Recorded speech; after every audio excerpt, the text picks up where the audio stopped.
Ariel Helwani post-fight at UFC 119 with Matt Mitrione, who defeated Joey Beltran tonight. How you feeling, Matt? You know, I'll be honest with you, I feel really damn good. That was exactly how I thought it was going to play out to a certain extent. Like if we stayed on our feet, I knew we were going to trade him up. I really thought I was going to knock him out. His chin's a whole lot better than I gave him credit for. And you know, he barely tried to wrestle. He didn't take shots. He didn't do what I think he was going to do. So, you know, good for him. He had a good game plan. Kept me from kicking him.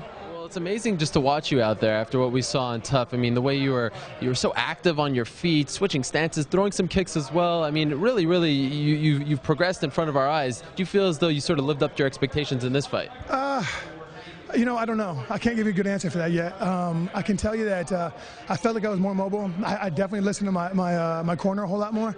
I heard him get back to the middle, keep your back off the fence, bounce. You know, we have certain keywords I listen for. And, you know, it was good, man. I felt good. I really thought I was going to put him to sleep. I'm a little disappointed in myself. But you know what? I went 3 rounds and actually had gas for, you know, 2 more. I felt great. So we'll see what happens, you know. He took some big shots. Were you surprised that he was able to withstand those? Dude, I was. I had him on the ropes a couple times. I'm positive I did, and he ate him, man. I mean, Joey's a tough dude. His chin's a whole lot better than I gave him credit for. You know, and there were times like I stuck him. I hit him with a right hook one time, man, and I saw a little trail of blood fly out, and I was like, oh, he's out. I'm gonna get him. And he has a way just to cover up just enough where nothing lands. You know, it's like you clip his elbow or you do this, and it takes away like what you're looking for.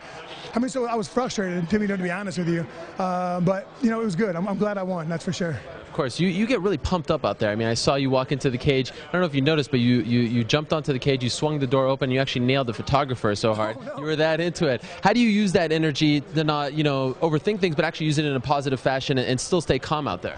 You know, I'm actually relatively calm for the most part, and I know how to get my body going, but I know how to stay mentally like where I need to be.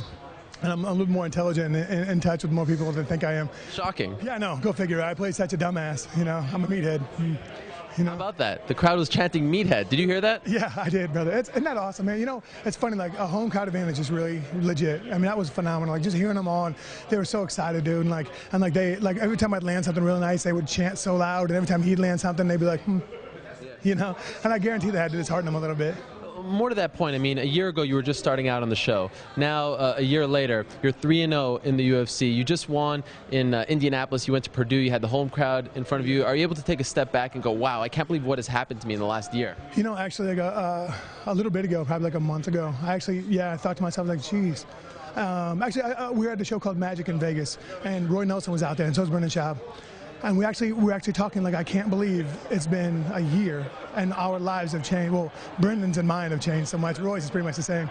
I was like, it's so wild to me, you know. Like I mean, everybody who's associated with me, their lives have changed. I brought them with me, and it's a trip, man. It's a real trip. You said to Joe Rogan that someone was fired. I couldn't catch it. His name's Malky Kawa with First Round Management. He did the worst job ever with sponsorships. For a televised fight, he got me $5,000. $5,000 for a televised fight. That is highly unacceptable. So yeah, Malky, you're fired. Is this true? This is a shoot? Yeah, I'm for real. Yeah, Malky did. You know, he may have done, you know, whatever. He told me that we were asking him how much, you know, what'd you get? You know, who do I need to get on my shorts? And to get my shorts, you know, so I can try them on. I had to get these things hemmed and blah blah blah. And the answers I get is, you know, hey, your wife's bothering me and about stuff that's not her business. For real, dude? My wife's, it's not her business about my money? That's a trip. Okay, my wife's aggressive, brother. You know, so like, you know, it was just the trip. You know, he was out of line in a lot of ways, and, you know, I think that's really appropriate for me to fire you on national TV. You're fired. Okay, finally, you know, we were talking to Sean McCorkle after. He said he wants you next. For some reason, he's got a beef with you. A, I'd like you to respond to that, and B, if you're not interested in fighting him next, who would you like to fight next? Who do I want to fight next? Well, how about Sean first and foremost? Sean McCorkle will get his face smashed. Sean McCorkle and I are good friends. We're all just bumping gums. I don't want to fight Corky. He's my buddy. I don't want to fight him. He may kick my ass. You know, honestly, man, I don't know who I want to fight. You know, I'm 3-0. I'm really happy about that. And Joey's a tough guy. He had, I think, 15 fights, and this was his 16th. So I think, you know, I'm developing, you know, and hopefully, you know, another person that's tougher than Joey, and just kind of let me see where I am. You know, I'm not trying to be world champ yet, but I want to get that piece of gold eventually.